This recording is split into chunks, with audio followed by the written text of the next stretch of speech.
नमस्कार किसान साथियों, एक बार फिर से आपका स्वागत है अन्नदाता हित चैनल में। तो आज किसान भाई हम बात करने वाले हैं धान की फसल में हल्दी गांठ रोग जो लगता है। तो किसान भाई जैसे इस समय हमारी जो फसल है लगभग 80 दिन से ऊपर की हो चुकी है। तो जब अब हमारी बालियाँ निकलने की शुरुआत हो गई है या बालियाँ पूर्ण रूप से निकल आई हैं बहुत जगह पर, तो उस समय इस जो रोग का प्रकोप बहुत ज़्यादा होता है हल्दी गांठ। इस हल्दी गांठ रोग को हम लोग और भी नामों से जानते हैं। इसे हम काला झूठा रोग कहते हैं, काला झूठा रोग, और इसे इंग्लिश में फॉल्स स्मिट कहते हैं, फॉल्स स्मिट। तो किसान भाई जब हमारी बालियाँ निकल आती हैं तो इस रोग का जो प्रकोप बहुत ज़्यादा बड़ी मात्रा में देखा जाता है।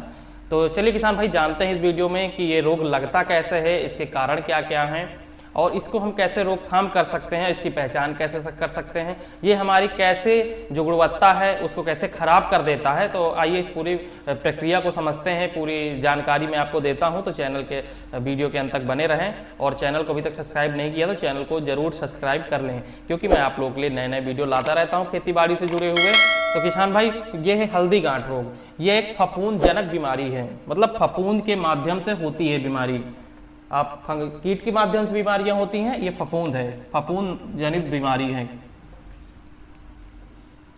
फफूंद जनित, क्योंकि ये फफूंद से होती है।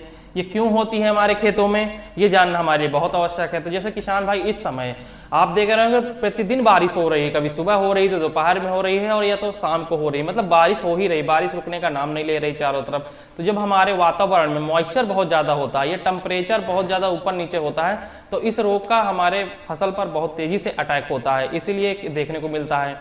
दूसरी बात, जब हम खेतों में नाइट्रोजन की मात्रा बहुत अधिक मात्रा में देते हैं, जैसे हमारी इसमें बालियां निकल आई और हम यूरिया की मात्रा दिए जा रहे हैं, बराबर दिए जा रहे हैं, तो ये रोग हमारे खेती में बहुत तेजी से आता है। क्यों? देखिए किसान भाई, यूरिया जो हमारे काम करता है वो पौधे की बढ़वार में काम करता है, पौधे की वेजिटेटिव ग्रोथ के लिए काम करता है, प्रोटीन बनाता है, ऑक्सीजन बनाता है, जो पौधे हमारे ऊपर की तरफ भगते हैं, वनस्पति मतलब जो ब्रांचेस उनको बढ़ाता है। तो वो सारे काम तो हो चुके हैं, अब हमारी बालियां भी निकल आई, तो अब हमें यूरिया देने की जरूरत नहीं है खेतों में। यूरिया के अलावा आप दूसरी चीजें डालें, नहीं तो इन जो कीटों का प्रकोप है बहुत ज्यादा बढ़ जाता है। चाहे आप हल्दी गांठ की बात करें और चाहे आप बीपीएच की बात करें, ये यूरिया की अधिक मात्रा उपयोग करने से हमारे खेतों में आते हैं। और खेतों में जब लगातार हमारा पानी भरा रहता है तो इस कीट का हमारे प्रकोप, जो रोग है इसका प्रकोप जो है वो बढ़ जाता है। तो ये फफूंदजनित बीमारी है। अब जब ये हमारे बालियों में आता है तो इसकी हम पहचान कैसे करते हैं। जो हमारी बाली होती है उसके दाने फूल जाते हैं, फूलने के बाद उसमें हल्दी की तरह पीला पीला पाउडर उसमें लगा रहता है, जिससे हमें पता चल जाता है हमारे खेत में हल्दी गांठ आ गई। या तो हम सफेद कलर के कपड़े पहनकर अपने खेत के अंदर घुसें तो हमारी जब हम लौट कर आएंगे तो हम ये पाएंगे कि हमारी जो शर्ट है वो पीले कलर की हो गई है या पीले कलर के उसमें धब्बे दिखाई दे रहे हैं, जिससे आप पहचान सकते हैं। वैसे आसानी से दिख जाता है। पहले तो ये पीले कलर का इसमें पाउडर लगता है, धीरे धीरे ये काले कलर में परिवर्तित हो जाता है, जिससे हमारी फसल की पूरी गुणवत्ता ही खराब हो जाती है। हमारा दाना वो काला पड़ जाता है, हमारी जो फली है वो पूरी काली कलर की हो जाती है, सड़ जाती है। तो किसान भाई इसका कंट्रोल करना बहुत जरूरी है, नहीं तो अन्यथा हमारी जो भी उत्पादन आएगा जब हम मार्केट में लेकर जाएंगे तो उसके सही दाम हमें नहीं मिलेंगे। तो जो हमने 3 महीने इतने ज़्यादा इसमें मेहनत की है, खाद दिया, पानी दिया, उर्वरक दिया, बहुत सारी चीज़ें डाली कि हमारी अच्छी फसल हो, क्योंकि एक ही जो फसल पे किसान का पूरा जीवन जो होता है वो टिका होता है, उससे उसका घर का घर चलता है। तो अगर हम रोगों को पहचान लें, उनका स्प्रे कर दें तो वो तुरंत ही कंट्रोल हो जाते हैं। ऐसा नहीं है कि कंट्रोल नहीं होता, एक स्प्रे में आप इसको कंट्रोल कर सकते हैं। तो चलिए किसान भाई जानते हैं वो कौन सी दवाएं हैं जिनको हम एक स्प्रे करके ही कंट्रोल कर सकते हैं। तो सबसे पहले मैं बात करता हूं, आपको मार्केट में एमिस्टार टॉप, आप किसान भाई इसको दवा को नोट कर लीजिएगा, एमिस्टार टॉप के नाम से आता है, कंपनी का नाम है सिंजेंटा। अब मैं वो दवाएं बता रहा हूं जो हम लगातार किसानों को उपयोग करवाते हैं और हम लोग अपने प्रदर्शन क्षेत्रों में इनका उपयोग करते हैं, जिसपे हमें 100% रिजल्ट मिलते हैं। ये टेक्निकल जो है थोड़ा महंगा पड़ता है, मैं बिल्कुल मानता हूं, क्योंकि ये 4000 रुपए से लेके 4500 रुपए प्रति लीटर ये पड़ता है, थोड़ा महंगा है बाकी टेक्निकल से, लेकिन रिजल्ट आपको बहुत उम्दा देखने को मिलेंगे। जो इसकी मात्रा है, कितना हमें डालना है, 1 ml प्रति लीटर, 1 ml प्रति लीटर की इसकी डोज होती है, जिसको हमें उपयोग करना है। क्योंकि ये दवा जब आप किसान भाई आपने लिख लिया होगा, नहीं लिखा हो तो इसको लिख लीजिए। एमिस्टोर टॉप सिंजेंटा कंपनी की 1 ml प्रति लीटर इसकी डोज होती है। 4000 से 4500 लीटर का ये मार्केट में आपको आसानी से मिल जाता है। अब बात करते हैं इसके अंदर होता क्या है, इसके अंदर टेक्निकल कौन सा होता है। तो इसके अंदर पाया जाता है एजोस्टॉर्बिन प्लस डाइफेनाकोनाजोल। डाइफेनाकोनाजोल ये होता है, डाइफेनाकोनाजोल 11.4% होता है और लगभग 18% के आसपास आपका एजोस्टार्बिन होता है और ये एससी फॉर्म में होता है। देखिए किसान भाई आपने देखा होगा कभी आपको एससी फॉर्म देखने को मिलेगा, कभी आपको दवा के पीछे ईसी फॉर्म लिखा हो, कभी आपको डब्ल्यूपी देखने को मिलेगा, कभी आपको एसएल देखने को मिलेगा। ये सब एक अलग अलग मानक होते हैं कि दवा को किस रूप से घोलनशील है, क्या उसकी सांद्रता है, ये पता चलता है हमें कैसे उसे घोलना है।